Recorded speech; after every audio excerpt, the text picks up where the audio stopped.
আউযু বিল্লাহি মিনাশ শাইতানির রাজিম বিসমিল্লাহির রহমানির রহিম রব্বি ইশরাহ লি সাদরি ওয়া ইয়াসসির লি আমরি ওয়াহলুল উকদাতাম মিন লিসানি ইয়াফকাহু কওলি। আলহামদুলিল্লাহ, সমস্ত প্রশংসা সেই মহান রব্বুল আলামিনের জন্য, যার অশেষ মেহেরবানিতে, যার দয়ায়, যার কৃপায় দীর্ঘদিন পরে হলেও আমি আপনাদের সামনে উপস্থিত হতে পেরেছি। সেজন্য আল্লাহ তাআলার শুকরিয়া আদায় করছি, আলহামদুলিল্লাহ।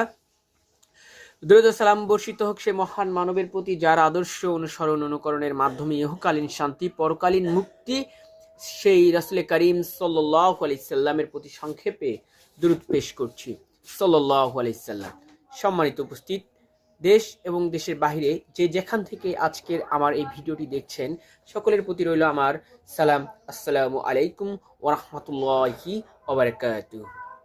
সম্মানিত উপস্থিতি, আমি আজকে আপনাদের সামনে যে কথাগুলো বলার জন্য এসেছি সেটি মূলত রাসূলুল্লাহ সাল্লাল্লাহু আলাইহি সাল্লামের দুইটি হাদিস, যেটা তিরমিজি শরীফে লিপিবদ্ধ হয়েছে।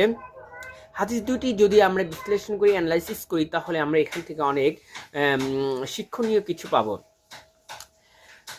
আমি প্রথম যে হাদিসটি আপনাদের সামনে এখন বর্ণনা করছি সেটি হচ্ছে হযরত হুযায়ফা রাদিয়াল্লাহু তাআলা আনহু হইতে বর্ণিত, নবী করিম সাল্লাল্লাহু আলাইহি সাল্লাম ইরশাদ করিয়েছেন, সেই মহান আল্লাহর শপথ যাহার হস্তে আমার প্রাণ নিবদ্ধ, নিশ্চয়ই সৎ কাজের নির্দেশ দেবে এবং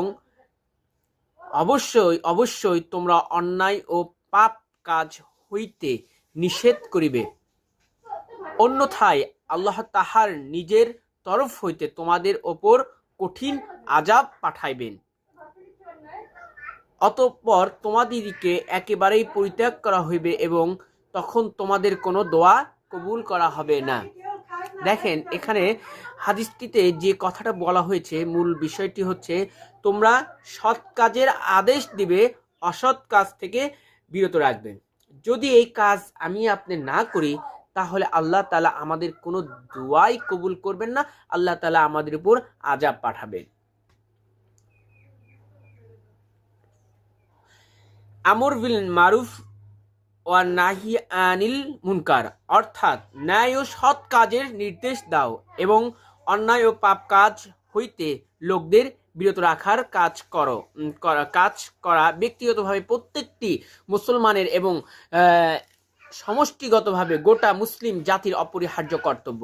ব্যক্তিগত পর্যায়ে কাজ না করিলে প্রত্যেক ব্যক্তি এককভাবে আল্লাহর নিকট গুনাহগার সাব্যস্ত হইবে এবং সমাজগত ও সামগ্রিক পর্যায়ে মুসলিম জাতি যদি এই কাজ না করে, তাহা হইলে